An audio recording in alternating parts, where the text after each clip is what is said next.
kõndisin unes, kus maailm ei rääkinud sõnadega, vaid vaikis minusse. Naine tuli vaikselt, nagu oleks ta teadnud mind enne mind. Ta ei küsinud, ta ei selgitanud, ta lihtsalt võttis tume punase köie. Sõrmejämedune, tugev kui tõotus ja sidus mu käe tugevalt, õrnalt vastu mu tahet. Ma tundsin end vabana hetkel, mil olin seotud.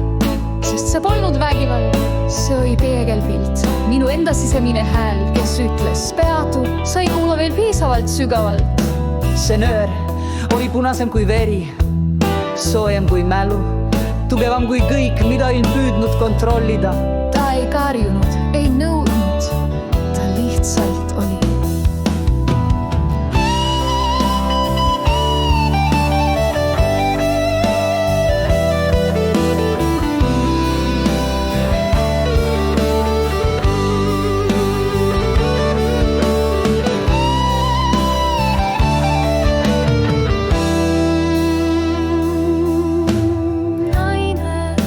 Sidus mind, oli võib-olla armastus ise või valu, mida olin vältinud.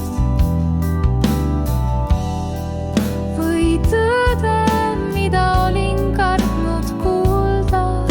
Ma tõmblesin mitte vastu temale, vaid vastu iseendale. Kuidas saab miski, mis näib ahelda, olla samal ajal ärata? Kui ma lahti rabelen, kas kaotan ma sõnumi, mille see köis mulle toob? Sest iga sõlm tema käes tundus olevat mälestus millestki, mida me ei olnud veel valmis tunnistama. Ma olin seotud, sest olin liiga kaua põgenenud. Seotud, sest mu hing vajas peatumist. Et vaadata end silma peeglist, milleks oli tema vaikus. Naine vaatas mind, ta ei vabandanud, ta ei lahkunud, ta jäi. Tema kohalolu ütles, ma olen osa sinust. Ma ei sidunud sind karistuseks, vaid et sa saaksid lõpuks tunda, mis sinus valutas.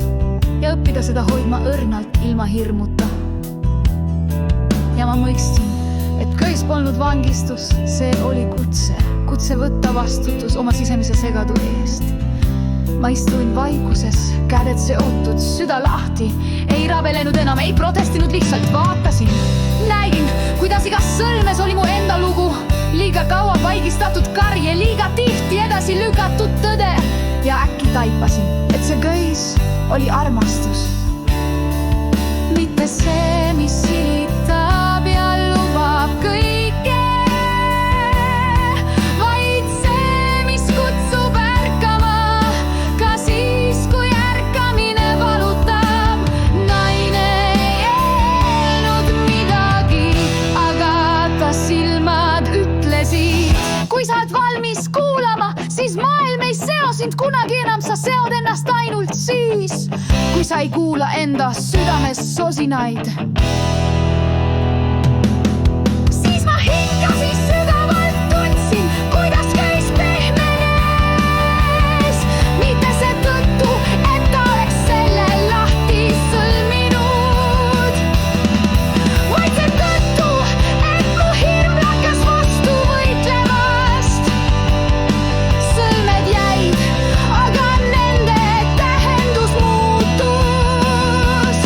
Nii roid nüüd nagu palve